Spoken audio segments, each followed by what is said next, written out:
Hi, I'm Kevin. I'm Daniel. And this is the Duck Duck Nerd Show. It's a brand new podcast we're starting.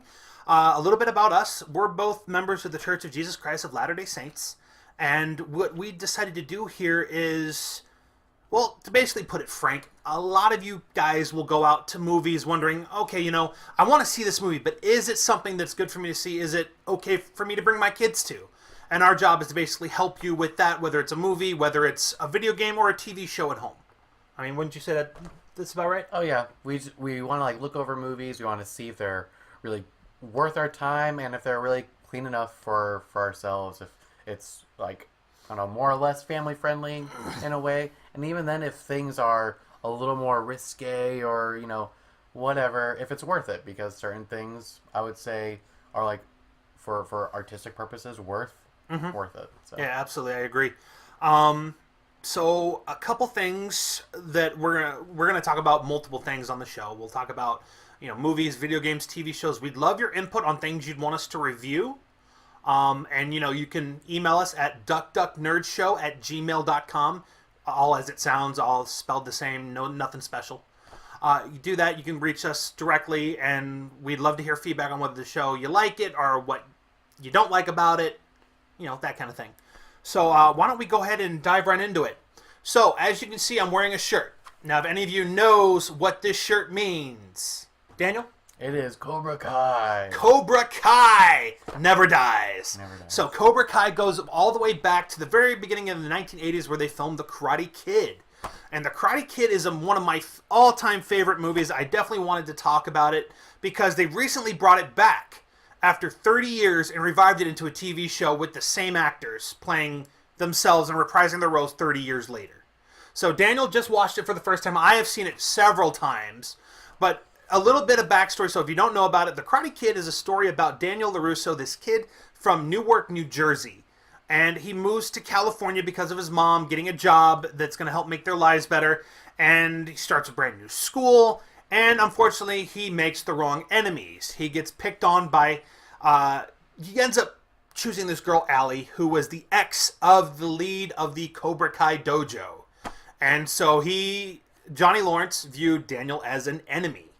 And so wanted to make his life a living hell. And spent time... picking on him, physically hurting him, actually, until one night where he was at a Halloween dance. He had had enough, and he turned the hose on Johnny when he was in the bathroom. And ahead of time, this will contain spoilers. If you have not seen, prepare for spoilers. If you have not seen the movie, have not seen the show, we're going to talk about it, and there will be spoilers, so just give you a little heads up. So, puts the water on Johnny when he's in the bathroom, and runs after Daniel, and Daniel gets attacked in front of... He runs all the way home, makes it right to his house, and is climbing the fence to get to his apartment complex when they grab him and jump him. And Daniel had made this friend in the meantime who was a handyman at the apartment complex, and his name was Mr. Miyagi. And so Mr. Miyagi just was this humble Japanese worker who... he ended up spending time with. He helped make his costume for the dance. Little did he know, Miyagi was a karate master. So when he gets jumped, Miyagi hears what's going on, and he sees that he's being attacked by 5 guys. And Miyagi jumps in, intervenes, and takes out all 5 guys within 5 minutes. And takes Daniel back, literally lifts him up. Fireman carries him back to the house where he can, take care of his injuries that he sustained during the fight. And, so far, have I missed anything, or? No, it's pretty good.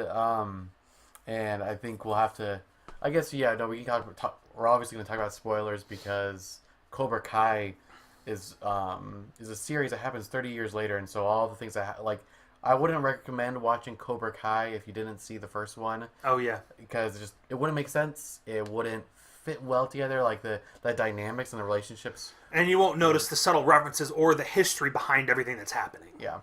So, and basically what happens in The Karate Kid 1 after that was he asked to be taught karate. And Miyagi just doesn't want to do it. He says, no, I don't want to get involved.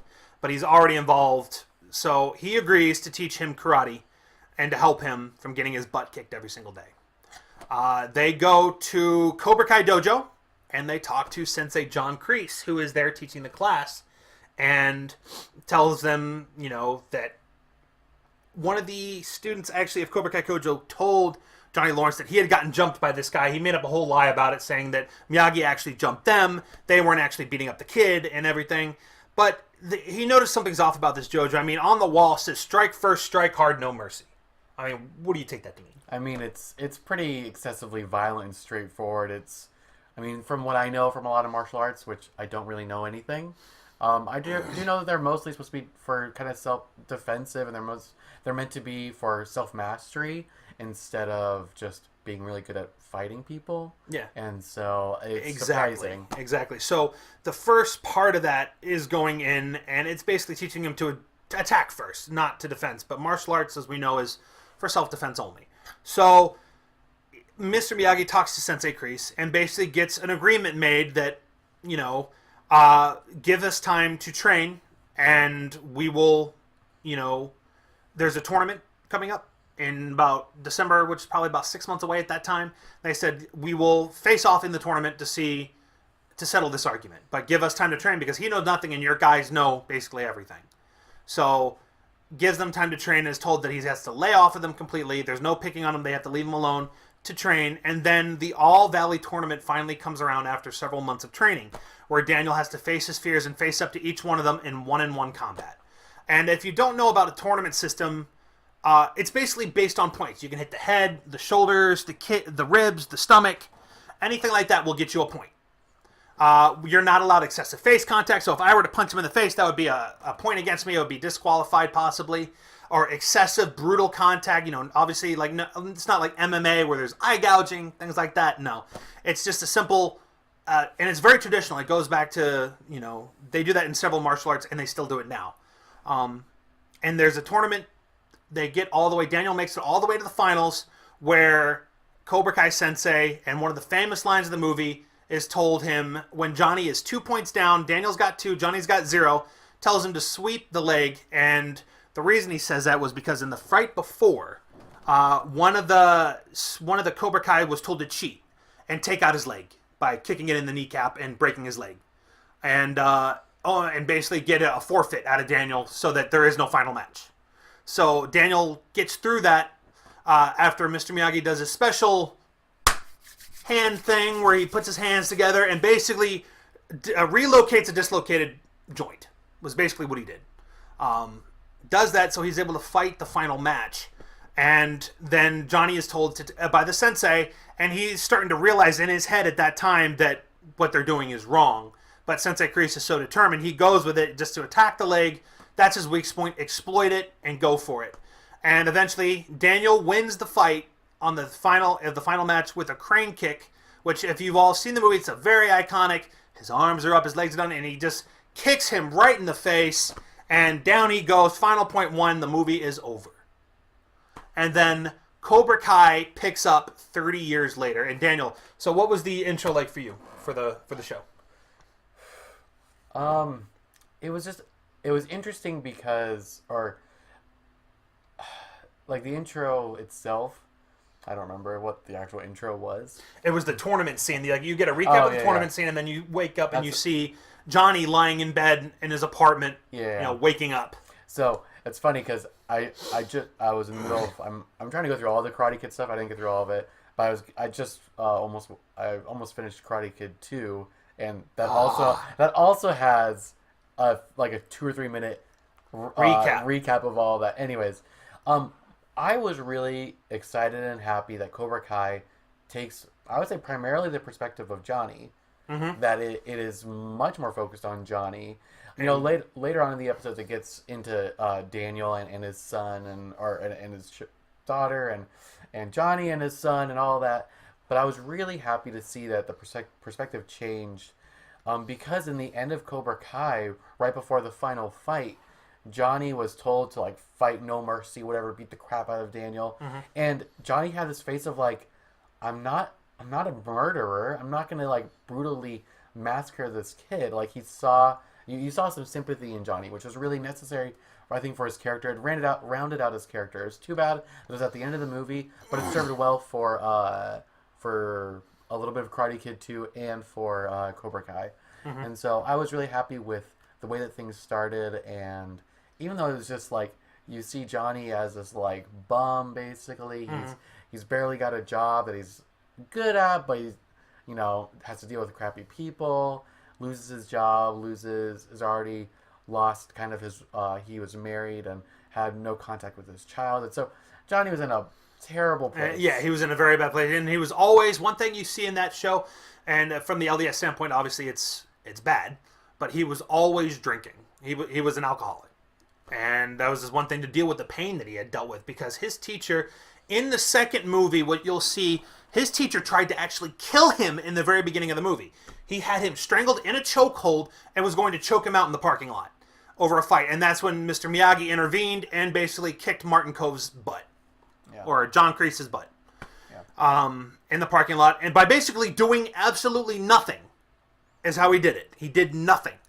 He literally stood in front of a car. Martin Kove or John Kreese was getting ready to throw a punch, and Miyagi moves out of the way, and John Kreese just punches right through a car window and looks at his knuckles bleeding, and then does it again for the second time through another car window, and then is brought down to his knees by Miyagi by just grabbing the back of his neck and repeating exactly what he repeated back to him in the dojo, or what he heard said in his dojo when he went to confront him for the first time, was mercy is for the weak. Here is on the street in competition, a man confronts you, he is the enemy, and an enemy deserves no mercy. And then gets ready to chop him in the neck, and then basically just honks his nose and pushes him down. Yeah, it was pretty funny. It was a really good kind of completion of that story, I would say, because it closed that up, and it's not like that story's technically over, but that's for other things. I don't know. I mean, John Kreese was brought back in Karate Kid Part 3. So I don't know if you've seen number 3 yet. Number 3 comes back, and it follows John Kreese's story after the tournament. So they come back, and it's about trying to reopen Cobra Kai and trying to get them back on the top, is the whole point of the story. And Daniel fights another opponent. They hire this karate bad boy, Mike Barnes, who was known. He's an actor in Step by Step. If you guys ever seen that back in the 90s, he played, I think his name was Cody, back in that show. But he plays this ultimate bad boy and is just this mean, like, horrible kid. And basically beats the crap out of Daniel, and it's basically like a repeat of Karate Kid Part 1. But in Cobra Kai, like you said, it focuses on Johnny's story, which is interesting because you don't know anything about Johnny's life. You just think that's the way he is. He's just a spoiled kid. But it turns out he had a loving mom and a horrible stepdad who was basically emotionally not there for him and didn't care about anything about him, just cared about his mom, but not him. So he didn't have a father growing up, and found John Kreese as a father figure, where Daniel found Mr. Miyagi as a father figure because Daniel's dad died when he was young. Yeah.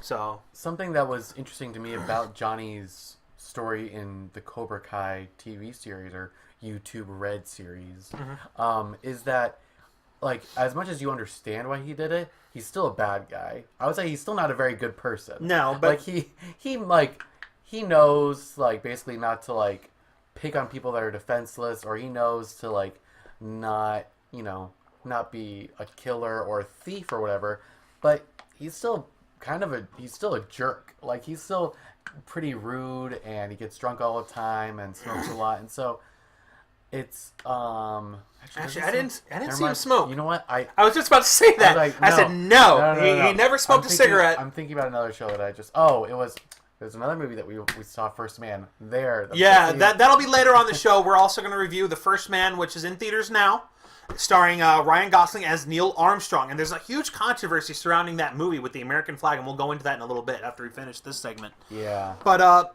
so Cobra Kai goes on. It's a several mini episode. Daniel is basically now this rich auto dealer. So he has his own dealership called LaRusso Auto and sells cars. And the throwback to that is in the first movie, Miyagi had a love for cars. And then I didn't get that. Everyone knows the line, wax on, wax off. So that was because Daniel was literally told to wax all the cars in Miyagi's house's parking lot, which was at least 10 or 15 of them, doing it exactly a certain way. And doing it a certain way, very exactly. It couldn't be up and down. It had to be the circles. And the reason he was teaching that, because he was teaching them the blocks in martial arts and getting it formed into his head so that he knew exactly how to do it without even thinking. Yeah. Which is very, very true to martial arts. I mean, you practice those blocks constantly. and to get them down so that it's just natural. Like if someone would throw a punch, automatically you're going like this, and you're ready to counter. So it becomes basically like second nature. But now he owns a car dealership, and Johnny is the one that lives in Reseda, where that's where Daniel lived before. And Daniel is now the rich one who goes to the country club and lives in a mansion, basically, in Encino Hills, California. So it basically, like, the roles were completely reversed in this, which I loved. But yeah, you get to see a lot of Johnny's story. You basically understand why Johnny was the way he was, why he went to Cobra Kai in the first place. And, after confronting, he had a bad day at work. He got fired from his job.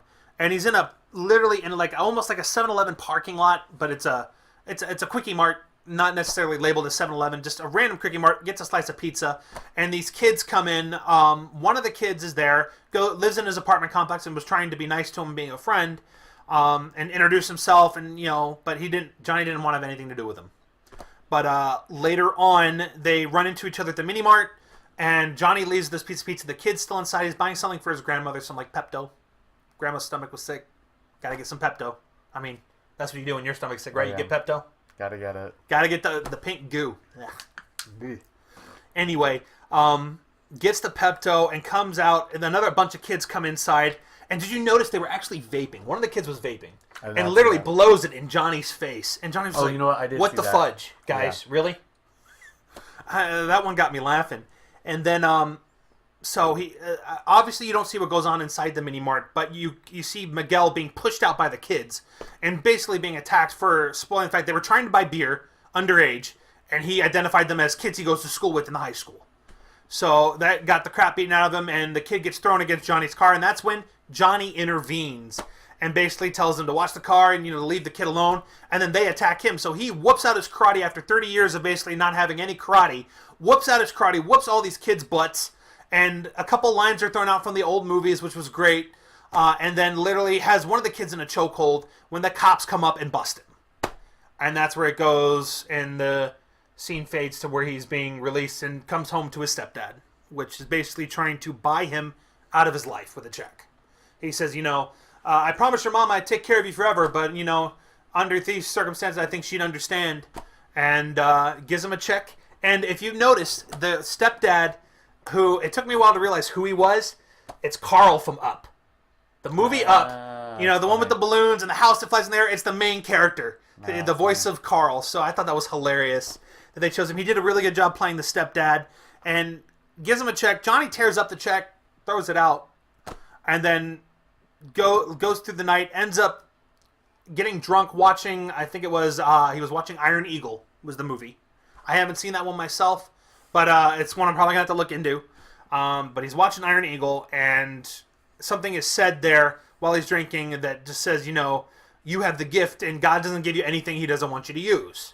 And so that's when he gets the idea to open the karate studio. And he goes up to Miguel when he sees him that morning after a visit to the All Valley Center where the tournament was held. His car gets hit and ends up, small spoiler, one of the kids in the car is Daniel's daughter that hits the car, and he doesn't realize that until he goes to the car dealership to get his car back. But he realizes at that point that that's what he needs to do, is he needs to start a karate dojo. So he goes up to Miguel at home, and he says, "Okay, are you sure you're ready for this?" And Miguel says, "Are you going to be my teacher?" And he says, "No, I'm going to be your sensei." And it takes off from there, and the show goes for 10 great episodes, all the way until the very end, which I will not spoil you, but someone comes back who you thought was dead. And it was just like, what? Mind blown. I mean, what were your thoughts when you saw that final appearance at the very end of Cobra Kai? When I saw the shadow, I knew who it was. Yeah, I did too. But I just didn't expect it. I was really happy with the way that the show played out.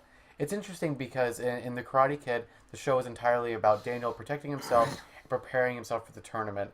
I feel like this show was almost dealing with how to deal with your enemies and why you should try to understand them before fighting first. Mm-hmm. And I think I would say that's kind of the moral of the show. And it was a really good show. Like, if I was to just score it out of 10, I'd probably give it an 8, maybe an 8.3. Oh, I'm total 10. So That's because I grew up watching The Karate Kid. I grew up watching number 2 so much. I remember it was on a VHS tape. We had it. It was in between. It was 3 movies on one tape. It was in between Batman and Willy Wonka.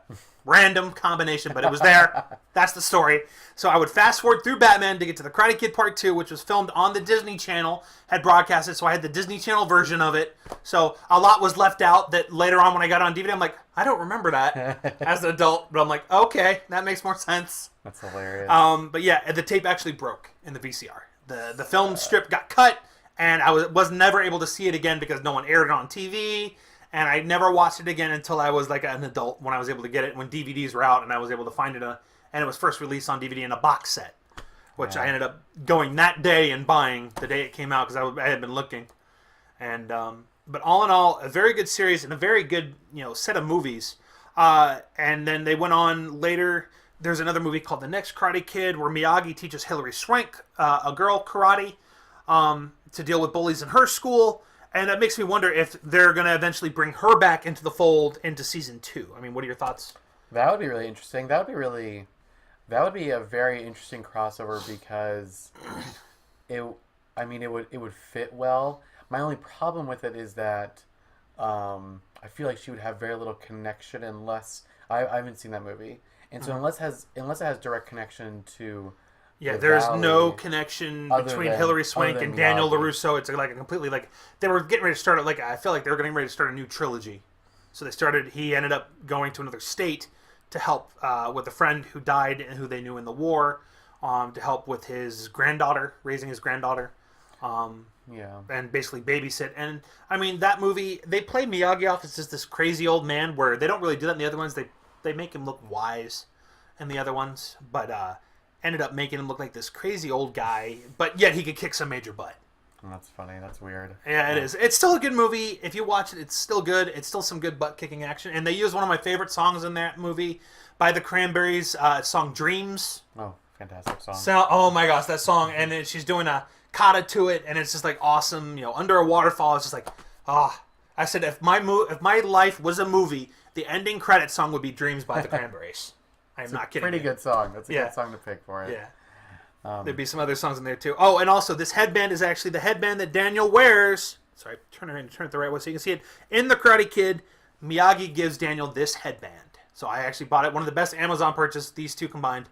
So if you guys are interested in getting a Cobra Kai shirt, wearing it around, I literally got one comment as soon as I got off Metro today. I got a comment that said, Cobra Kai, that's a throwback. It's like, so feel free to shop on Amazon. They got a bunch of cool 80s stuff there that you can get and, wear it around and show your support for the show. Yeah, no, it's a really good show. So I'm gonna give my critiques of it because okay, go ahead.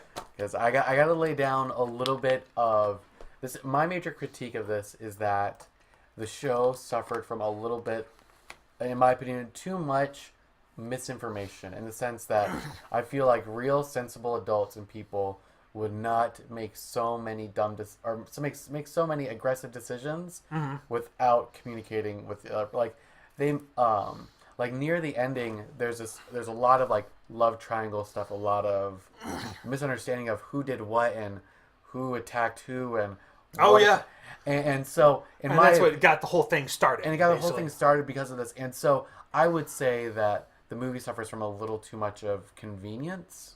Or the show suffers a little bit too much from plot convenience.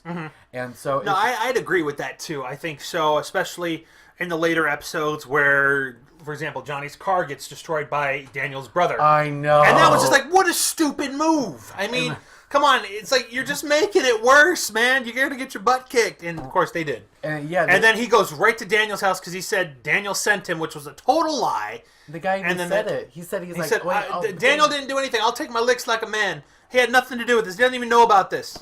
It was all me. And then Johnny's like, no, it had to be Daniel. And so he went the next morning to Daniel LaRusso's house and was there, and they almost had a fight, and then they sit down, sit down to eat breakfast together.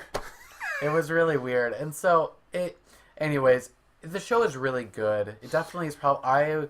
I have not watched anything from YouTube Red other than stuff from Rooster Teeth. And Red versus Blue. Yeah. And so... Stop making up fake animals, Griff. Oh, man. We could talk about that for a while. Oh, my gosh. Another episode, another time. Another episode. But anyways, I was really impressed that YouTube Red came up with something interesting, good, and I would say that it was pretty not relevant in the sense that like, or I guess it is relevant to modern day issues and social problems, but it was a show that was worth making because I feel like some remakes, reboots, sequels to old things aren't worth it at all. Yeah. They're just like why is this here? It's like, what was the point of that? Right, but Cobra Kai, I think they really did a great job using the source material to expound their little universe of that place and make a really compelling story that was worth watching. It was a lot of fun. And the cliffhangers at the end, it'll make you watch. Now, keep in mind, the one thing about this show on a Church of Latter-day Saints perspective is there is profanity in the show. Yeah. They do throw the P word out there, and I'd rather not repeat it, female lady parts. They throw that out there a couple times.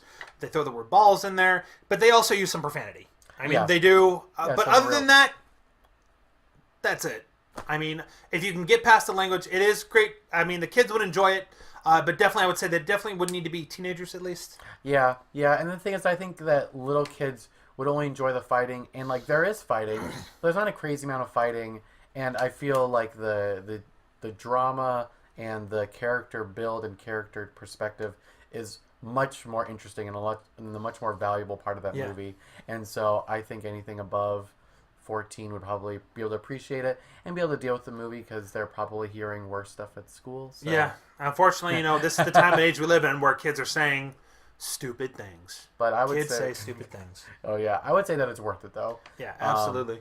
And the first 2 episodes are free on YouTube Red now, so you can go on YouTube, watch the first 2 episodes, see if you like it, and if you haven't signed up for YouTube Red yet, the first 30 days is free, and it's $9.99 a month after that. It's the most worth it thing ever. So I subscribed, and I kept on, and I also have friends on my account so they can see the show, and some friends at work who... my friend Stewie at work, the deli manager, she is a huge Karate Kid fan, so we've been waiting for this to come out. So as soon as it came out, I gave her access to the account so she could watch it on her phone while she was at work, because that's the only place she'd get internet. So she watched it, and then once she got through it, we were talking about the ending, and it was too funny. Yeah, that's awesome. All right, so let's move on to the next part. So a couple things I want to throw out there is we are a local show in Montgomery Village, Maryland. And so, hi, MV. Anyone out there who knows us, hello. So I work at Giant Food, grocery store nearby, and Daniel actually teaches English to Chinese kids in China. Yes. At 4 a.m. in the morning, online. So I already had my work done way early today. And I just had the day off. Usually I end up closing at night. But a couple things I wanted to throw out there. So if you guys are into martial arts or looking for a place to get a good workout in, right across the street from my work, I Love Kickboxing just opened up. And it's a great place to go. I've gone to a couple classes there before. It is a great workout, but as you can see with my belly, I'm not quite in that shape yet where I can do that very well. So I ended up not going with them for a bit, but they're still a great place to work out and a great social community. So if you're in the area and you want to look up I Love Kickboxing Gaithersburg, Montgomery Village, look them up, talk to them about your free classes, tell them you saw it on the Duck Duck Nerd show, and, they'll hook you guys up. All right, and a couple other things. So actually some really exciting news. This is not the only podcast out there that my friend Daniel's a part of. So for me, I'm a great gamer, but one game I have some questions about is Overwatch. Overwatch. So I'm me and my wife, and I, Caroline. And, proper English. You are an English teacher. I am an English teacher. I majored in English, so I should be good at this. Anyways, my wife and I, we just started an Overwatch podcast. It's really casual and pretty chill in the sense that we're not great, but we really like to talk about the game, because the game I feel like has a lot of depth and a lot of places where it can go, and also we honestly couldn't find any other podcasts that talked about the show, so we figured we'd just talk to each other and have people listen to us. But that's one way to do it. So if you look into YouTube, it's called DCOverwatch. And you can look up DCOverwatch podcast. It'll probably be the easiest way to find it. I just looked up DCOverwatch and I was able to find it. And then subscribe so you get new alerts to new videos as soon as they come out. Yeah. So yeah. And our show is, so you'll be able to search on YouTube for Duck Duck Nerd, which you probably already found at this point. We're going to post it on our Facebooks when we get the chance, so that it'll give you a link, and then you guys will be able to follow it on YouTube from there. A couple other things I want to give a couple shout-outs. So my cousin, I have 2 cousins I want to talk about. One is on my wife's side. His name is Chris Nestor. He is a blogger, And on Facebook, you can look it up. His blog is called Geek to the Future. So you look that up. He does movie reviews like us. He'll go to the movies. He'll review games and post a lot of, I guess, nerdy news. I guess would be the way to call it. Movie stuff coming out, trailers, all that. So it's definitely worth following on Facebook. And he's a very good friend of mine and a cousin, family. So got to support the family. My other cousin, Nate Beagle, is actually a voice actor and has recently done a series of books. And I actually just finished the first one and loved it. It's a children's chapter book. It is called Dr. Critchlore's School for Minions. And this book, if you can get the hard copy book and read it, but I highly recommend getting the audiobook. Because in the audiobook, my cousin does the voices for every single character in the book, and it's hilarious. And there were several times where I'm listening to this at work, and I just started laughing. People are like, "What are you laughing?" I'm like, "Oh, I'm listening to a book. It was just really funny." Wait, does he do the girl's voice? Yeah, he does. He does female voices. He'll give a sort of a smoker's voice for some of them, or he does a lot of different voices. So funny. He is my cousin Nate is a puppeteer, and he works at Disney. So this is something he does, in his spare time. And your cousin's pretty cool. Yeah, I'm about to say my cousin is pretty cool. He works in Disney. Nate Beagle. So if any of you guys want to look him up, he's on Facebook too. He's a voice actor. You can look him up. But yeah, a lot of stuff he does. He was actually involved in in Star Wars. I can't exactly tell you what and when, but in the recent Star Wars, he was involved in some of the puppet work out there, which is pretty cool. That would be the most legit thing ever. Oh my gosh! Yeah, no kidding. I would pay so much money to be on the set of Star Wars. Oh my gosh, arm and a leg, yeah. Hands down. I would be limping. Yeah, I would be limping or in a wheelchair. Either way, I'd be happy. Yeah, oh man, that'd be good. Cool. So the next thing we wanted to cover on our show. So yesterday and last night we went to see a movie that's in theaters now. It is called The First Man. First Man is the story of Neil Armstrong, and there was a lot about Neil I did not know. I honestly didn't know anything other Same than here. who he was. Other than who he was and that he landed on the moon. That's about all I knew. Yeah, and so that movie, I am not much of a historical film person. Like I like them, but I feel like they either focus too much on not important details, or it just feels like a documentary with famous actors. And so it just felt a little, or they normally feel weird, and so that's why I normally don't go after them. But this movie, I think, was really worth watching. Oh yeah. The reason why I say that is just because there's a lot of good, a lot of bad, and a lot of not a lot of bad. Some a lot of good, some bad, and some choices that I thought were really interesting. Mm-hmm. But what'd you think? Well, before we go into it, we're going to go into it. Sorry, no, it's okay. It's okay. There were a lot of good previews for the movies. I love the previews. That's one of my favorite things to go, the trailers. So I'm going to go down the list of trailers that I saw and tell you which ones I am definitely going to go see. The first one on the list, Bohemian Rhapsody. Yes. Oh my gosh, Queen. All day.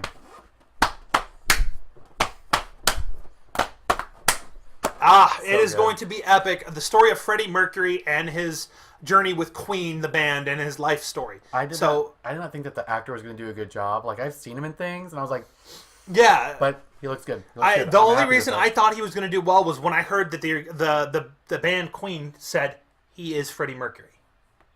Well, once they said that, I was like that. So that's coming out November 2nd, so keep your eyes out. We will be reviewing that movie for sure. YouTube, we got you covered. We'll review it. We'll let you know before you go see it. The next one that I want to see that's good, my wife is lucky enough. She's going to get to go to California, go see it with a friend, and go to Disney after. So, lucky her. She is The Nutcracker in the Four Realms. That is an interesting story because everyone knows The Nutcracker. This musical that I have no idea what the plot line is for this thing. I mean, but yet everyone knows about The Nutcracker.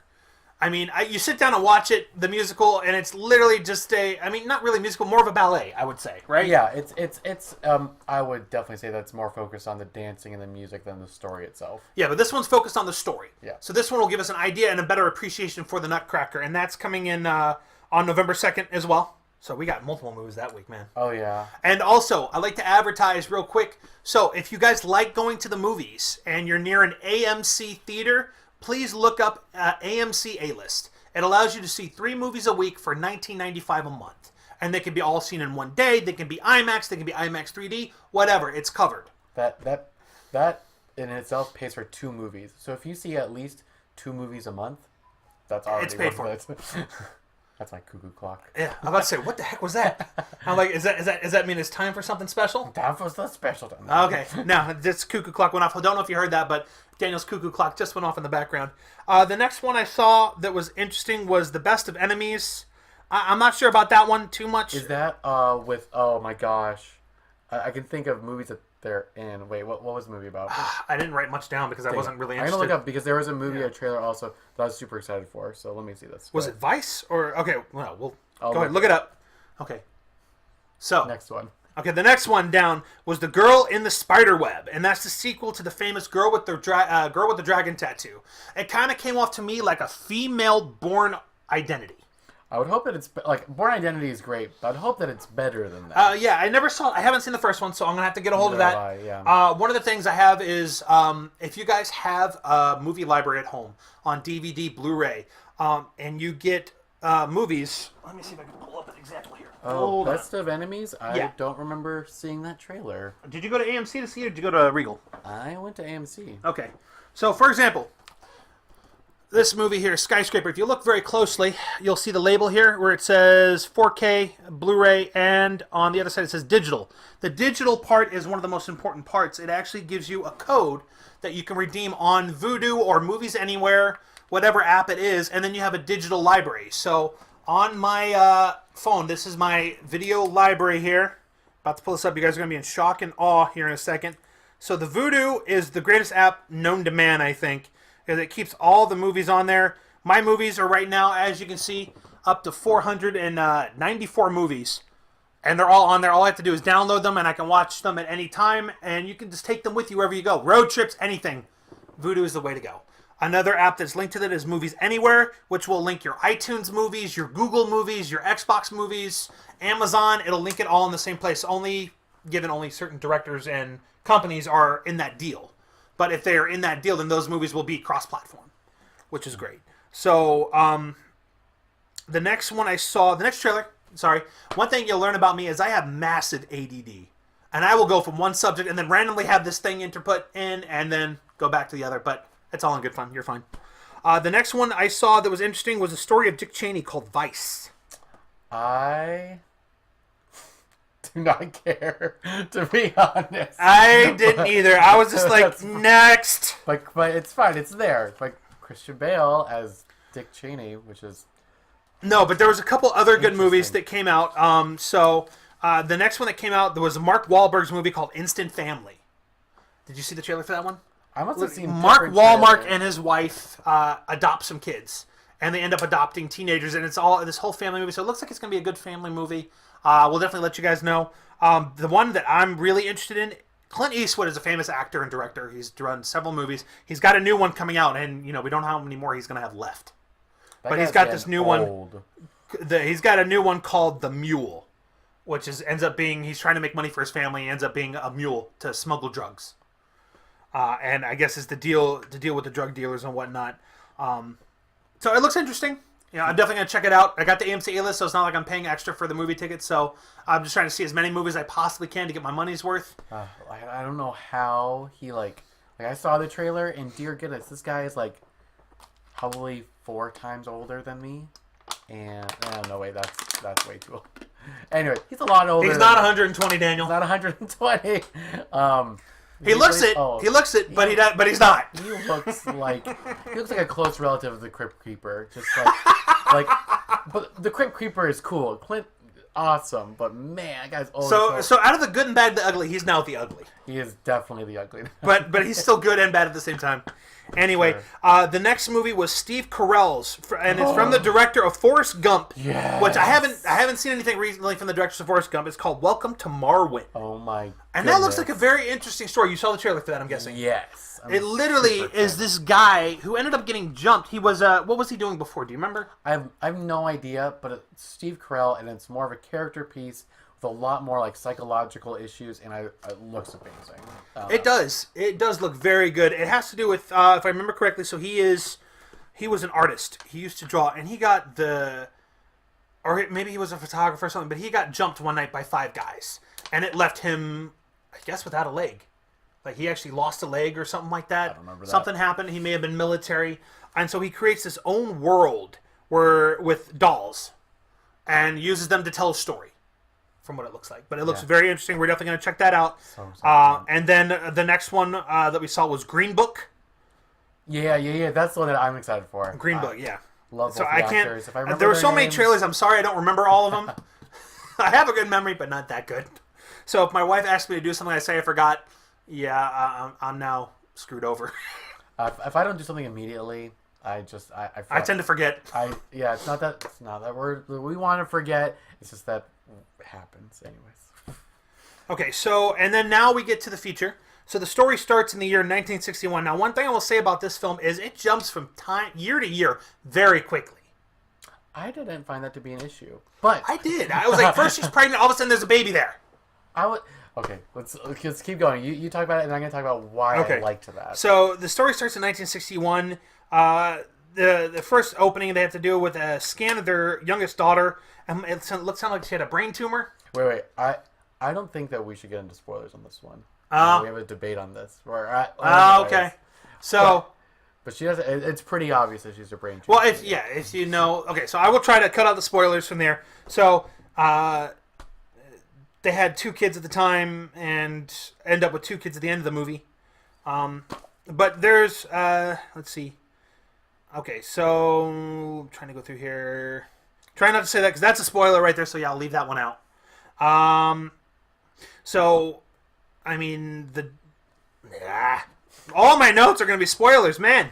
Well, I think you should go ahead and take it. Okay. So let's talk about like how the movie was made.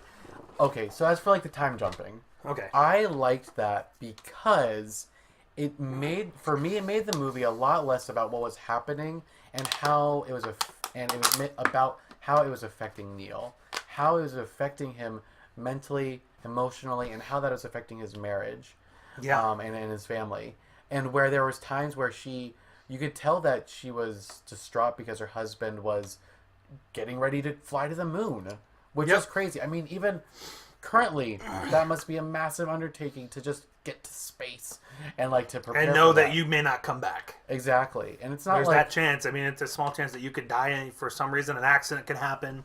Oh yeah, things like that, and a lot of those happen in the movie. You'll see. Yeah. That accidents happen, and they lose several people in the movie. Oh yeah, just very quickly. It's there, brutal. 1 second, gone the next. It's brutal, and I loved it. I loved seeing the terror and reality of it. And I thought it was displayed really well. I thought it wasn't overdone. I would say so. Even though I liked that they jumped things, I thought the pacing of scenes was really not great. I felt like certain things dragged for a long and certain time. things that didn't take long enough could have used more time on. Absolutely. Or they skipped a lot of stuff in between. Yeah. Like there was things that that should have been shown that I know like for artistic reasons the director's like, oh, that's normally shown, but like you said, she's pregnant and then there's like a 3-month-old baby.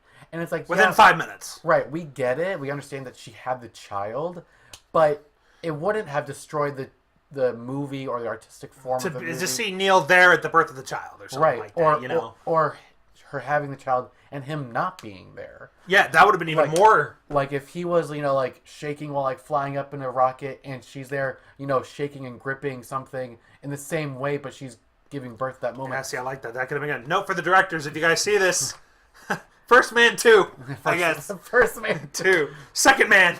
Wait, isn't Buzz Aldrin? I don't know who Buzz Aldrin is. Yeah, I think Buzz Aldrin was the second man. He was the one who went... yeah, he was there. He was there. He was in the movie, yeah. Anyways. So the second man is from his perspective. Anyways. I literally wrote down, Neil's wife expecting 3rd child.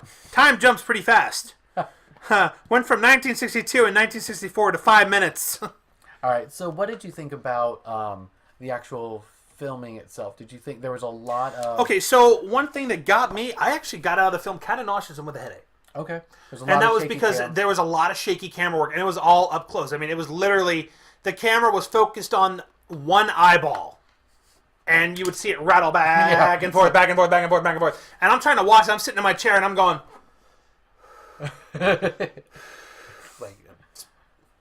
Yeah. I had to put some gum in my mouth because I was starting to get a little car sick. Yeah. I think that was... I mean, it's realistic. It is realistic. Realistic, but it was hard to watch. It was, yeah, it was. I think it was necessary. I think some of it was necessary. I think they could have. It's funny, the movie, I feel like we could have cut out 20 minutes of the movie, but also added 20 minutes to the movie. Yeah, if you had cut out 20 minutes of the movie, it would have been like, what the heck just happened? But see, it's all of a sudden 1969, and they're going to the moon. Right, but you cut out like 20 minutes of the things that you'd lose 5 years. Right, but then you add another 20 minutes of other things that should have been okay. So take out 20 minutes of one event, add some more events. Okay, yeah, that makes a little more sense. Like the very first scene is a flight simulation, not simulation, but a flight test. The first scene was a flight test for Neil. Yes, in the very beginning. And for me, I thought it was really good, but I definitely thought it was about 2 or 3 solid minutes too long. Especially for an intro to like set the tone. That was when he went up, and then they came back down, and well, it's when he went up, and then he spoilers bounced off the atmosphere for a second, and then came back down. Okay, it was like this like worry. He's like, oh crap, he's gone too far. Yeah, I was freaking out, and I would too if I was in a ship and just my pants would have been soiled. Just saying, my pants would have been soiled. But I'm sure they have something for that. I'm glad that they did address that. They did address because I was like, these guys are in the ship for like 15 hours or longer. They gotta make something, and they did it. So I mean, you don't see it, but you at least see that something happens, and they allude to them peeing in bags. So thankfully. I thought that was food. Oh really? I don't. Oops. I hope it wasn't food. No, it was definitely something. It was something. They were no, I think that's what they were doing. Yeah, I think you're right. Yeah, weird. Anyway. But yeah, that's the way you got to do it there, or else it's gonna be flying around in front of your face. Oh yeah. Yeah. But so the one thing I did notice here, and this may be a little bit of a spoiler, but something I definitely want to bring up, because back then I don't know if they had a successful diagnosis of this. I think the second son was autistic. Definitely. Definitely. I would. Okay. That. Now I'll retract my statement because I don't want to like label anybody or anything. But the son definitely had some mental challenges because he had had some attention issues and had some emotional issues he couldn't see that it was a serious moment, but he was being funny, or he was laughing when things were serious. But my favorite part was when they're saying we're not laughing, we're being serious, and they're covering their mouths because they're laughing. Right. Oh, they're trying to keep a straight face. We're not laughing right now. Mommy's crying right now. Oh yeah, no, it was really funny. That made me laugh a little bit. That was good. No, to have a child that modernly we would see, it's like this child has some special needs, and there are things that you can do about that. Mm-hmm. But for the time back then, they didn't really have, things that they could do. They had to live with it. The child was just energetic or just whatever, and so I think that it was really good. I mean, I'm sure that they pulled that from his actual life, but I'm glad that they seem to address the difficulty of dealing with that. What did you think of? We'll try to be as little spoilerish. Spoilerly or spoilerlish? Spoiler. I didn't even say it right. I don't know. I'm trying not to spoil too much about the ending, like the very, very last. Well, I mean, everyone. Okay, first of all, we need to talk about the controversy. Okay. There is a huge controversy about this movie. So everyone who knows about the first moon landing knows that Neil Armstrong planted an American flag on the moon and said the lines, "This is a step for man and a giant leap for mankind," or something around that. Yeah. I think, right? I don't know. I may not be quoting the exact line right, but he said that in front of the American flag as he took a leap. One small step for man, one giant leap for mankind. Yeah. The general plot. So there was a huge outburst of, people being upset, protesting it because they cut that scene. So no, you definitely don't see that in there, but you do see the American flag in the background. They did plant the flag down, and you do see it. This is not about that iconic moment. This is about Neil and Neil's journey there, not about that they had to fit a lot of information into 2 hours and 20 minutes, and they did it well. And honestly, I didn't find anything wrong with it. They did. If they didn't have the American flag on there at all, I may have been like, okay, that kind of bothers me a little bit. But they definitely showed it. There was when they're looking at the lunar capsule, you see the American flag planted, next or like a few meters away from it. Oh, okay. So it was definitely there. I'm totally okay with that because you're right. This movie was not about America's journey to the moon. It was about Neil's journey to the moon. Exactly. And that's the thing is like this movie. That's why another reason why like the time jumps, the really weird filming, and the really like like there's a lot of like I normally don't like close-ups. At first, I didn't like the close-ups of the movie because it's a real close-ups, and I didn't like that. But after a while, I got used to it because it is a movie about someone willing to give away, or not give away, but to sacrifice a lot of things for one great thing. Right. And so I think that it was fine to focus so much on Neil and so much on the emotional drama that was happening in it. So Yeah. And, as for a perspective of whether...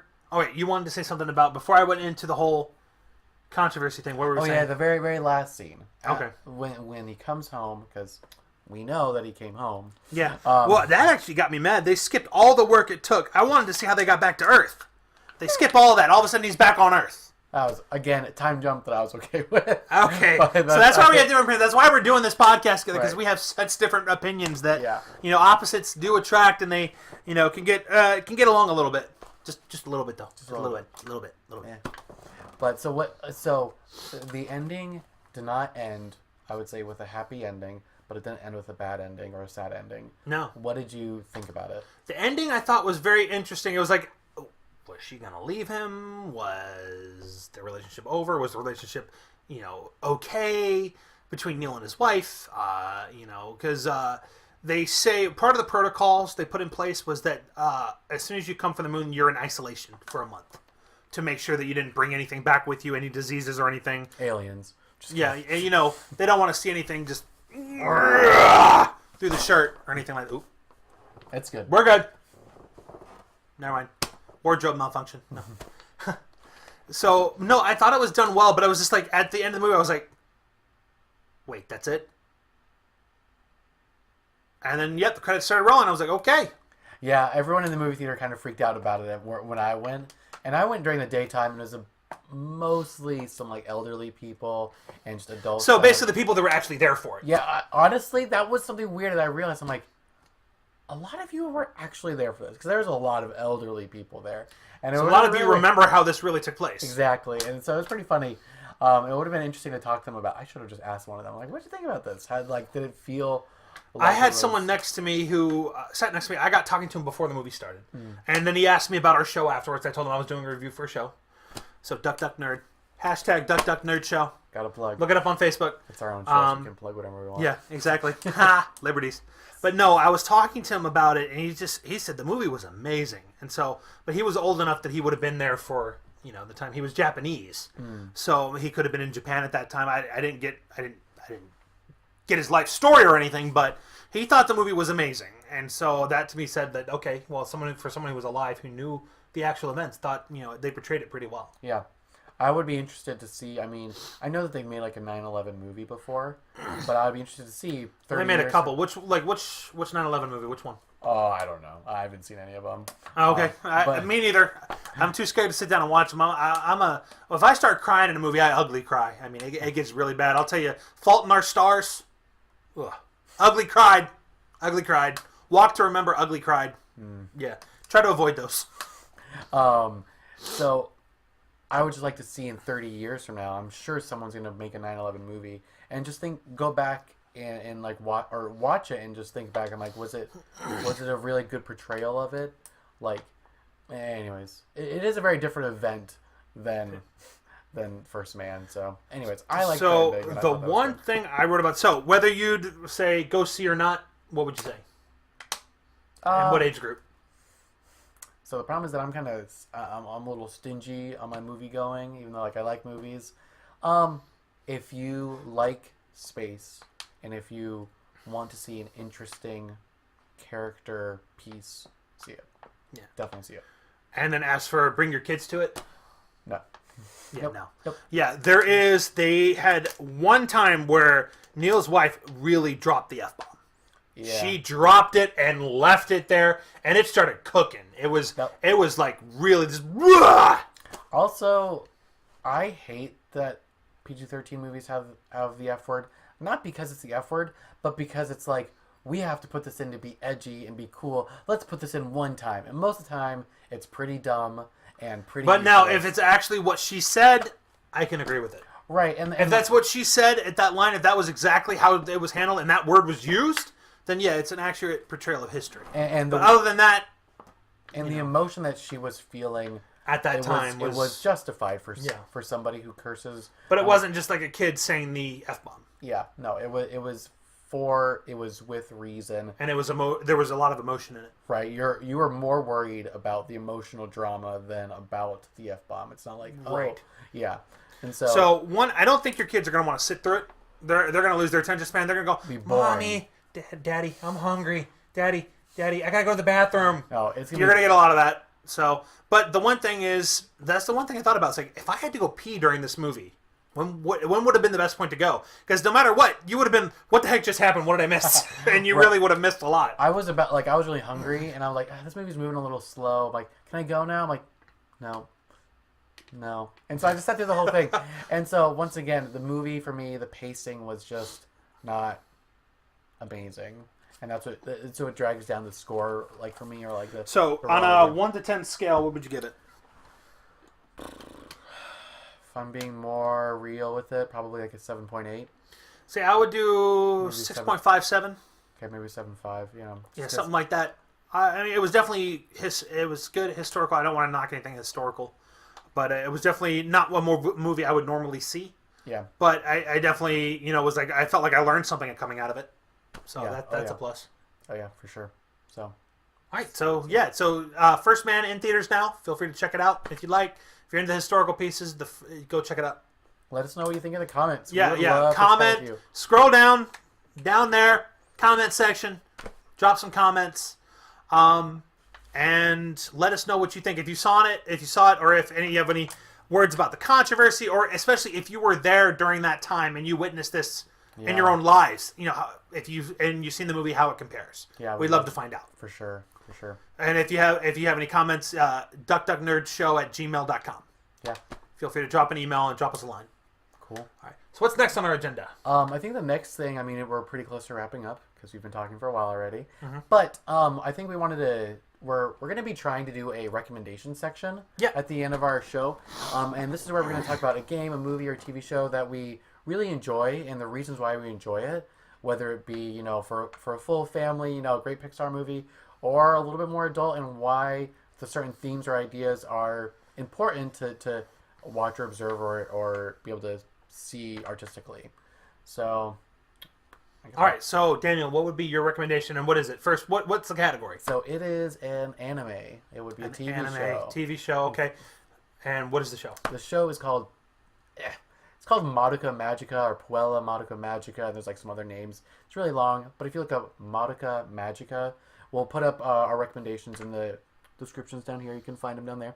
And the show is it's kind of a callback to like if you first saw it, you'd think it'd be something that girls would watch in the morning for Saturday morning cartoons. It has that artistic style, and it's a little silly and goofy, like Sailor Moon kind of is. But dear goodness, that show will inception the heck out of you. That show is not for I would not watch it with kids because it deals with some hefty themes. Nothing terrible. It's totally clean. Like your 12-year-old kid could appreciate it and enjoy it. But it isn't for children because it deals with some heavier themes of death and brutality, violence, depression. And so it's a 13-part show, 13 episodes. There's another movie that came out afterwards. And how do you watch it? Watch it on Netflix. So if you got Netflix, check it out. It's right on there. I'm sure like Crunchyroll has it if you're a big anime buff. What? Oh, Crunchyroll? What? I thought that was something you eat. It is, but Crunchyroll is a really... I haven't gotten it because there's so many animes on Netflix, but Crunchyroll is also a pretty high-end, very full, intense anime. It's just all anime. I'm trying to expand my knowledge of anime, because right now, anime I know is Dragon Ball Z or something that I've never sat down and watched anime. I've never been one to do that, so I'm trying to expand my broadcast. I'm starting with Death Note, trying to get through that, and I'm liking it. It's good. Let me just say one more thing. Yeah, go ahead. Yeah. So the show, it's probably one of the best animes I've ever seen, and it honestly might be one of the best TV shows I've ever seen because it's only 13 episodes, but it has such a powerful arc, and the characters you really care about, and everything about it. It's beautiful to look at. The story is really interesting, and I think anybody will be able to enjoy it. And so I highly recommend it, especially if you're kind of curious about anime, and if you're really not, it's still only 13 episodes, and it's cool enough that I think you'd like it. Okay. So that's it. So my recommendation is a throwback. So who all remembers Jack Bauer in CTU in 24? Oh my gosh. I forgot how intense this show can get. I am on season 6 now. I am binge watching it every single day. I got all the seasons all at once and was able to watch it from season 1 all the way up to now, and it has 9 seasons total. And so I'm on 6 out of 9 now. Plus there was a movie thrown in there, but oh my gosh, The Adventures of Jack Bauer in CTU, that guy gets screwed over so badly, and yet still keeps fighting. Was there worse than, what's his name from Mission Impossible? Worse than Ethan Hunt? Yeah, worse than... Yes. Ethan Hunt, like... I'm sorry, Jack Bauer gets sold to gets taken to a Chinese prison for like 18 months. And is tortured, and he doesn't talk to anyone. 18 months, that's like 15, that's like 30 seasons of 24. Is it just him sitting in a cell? No, actually. So in between seasons, they jump like 18 months in between seasons. Yeah. So one season he gets taken, the start of the next season he comes back. But it's a really good show, and definitely check it out. If you get the chance, you can find it on DVD. It's not on Netflix or Hulu or anything, so you either have to get it on DVD or buy it digitally. I got it digitally on Vudu. I don't remember exactly how much I paid for it, but it was a good deal. It was a whole bundle that included everything, so it's worth it. Because when I'm at work and it's late at night, I put on a show because I have no customers, so I get kind of bored. If you're nearby late at night, feel free to stop by. I do get bored sometimes. We're always happy to talk about this stuff. We're giant nerds. Yep. Literally, so yeah. And so, a video game you would recommend? A video game I would recommend. Other than Overwatch. Other than Overwatch. I'm gonna put out something. It's a really silly arcade game called Nidhogg. It's this like this $8 or $9 game. It's 2-player, and the point of the game is that both of you are fencers, like with swords, and all you do is just you run at each other and stab each other. And that's the only point. And the point of the game is to just kill one person and then run, and the other person will spawn and then kill you. And it's basically a small little fighting game, tug of war.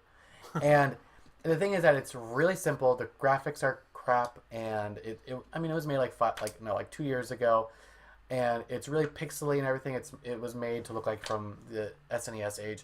Anyways, the game is really simple, but it is really addictive and really fun. And the characters, you're either an orange or a yellow character, and when you get stabbed, either orange blood comes out or yellow blood comes out. So it's not really violent, totally family friendly, really fun to play. If you want to just sit down and attack each other, it's great. I'll have to check that one out. For me, I'm going to have to go with what I'm playing right now. So right now I am going through a couple games. One of the games I will plug that's going to be really good is Tomb Raider. The new Tomb Raider, Shadow of a Tomb Raider. Very good game. If you like the Uncharted series on the PS4, it is a lot like that. It's Xbox's version of Uncharted. And I always love the Uncharted games. It has a great storyline, a lot of action, except I got stuck in the game and I'm mad as hell. I can't get past this one part. Wait, which Uncharted? Oh, no, not in Uncharted. No, in Tomb Raider. Tomb Raider, I'm stuck. Uncharted, I beat all the games of Uncharted. Yeah. And beaten the story, except for the newest one. I haven't really given that one a lot of time. I have not played it at all either. Yeah, so Lost Legacy or something. And then the other game I'm playing on PS4 right now is Assassin's Creed Odyssey, which is very good. You get to be a Spartan, and one of the coolest things in there, I have to say, is the Spartan kick. So have you ever seen the 300? And you go, "This is Sparta!"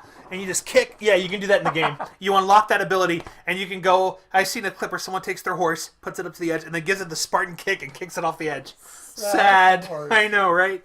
But no, you can do the Spartan kick to knock an enemy down, and that is like the coolest thing ever to be able to do that in a game. Cool. Except the character just doesn't say, "This is Sparta." If she said that, that would be amazing. That would be pretty cool. Awesome. All right, well, thanks for joining us today on the Duck Duck Nerd Show. Please leave your comments and feedbacks. And, any questions or anything you'd like us to review, please let us know, and we will see you next time. Yeah, like here, subscribe. Subscribe. It's down here somewhere. Yeah. Hot or cold? It's Hot, cold, like somewhere over here. There. Anyways, we'll see you guys around. All right, take care.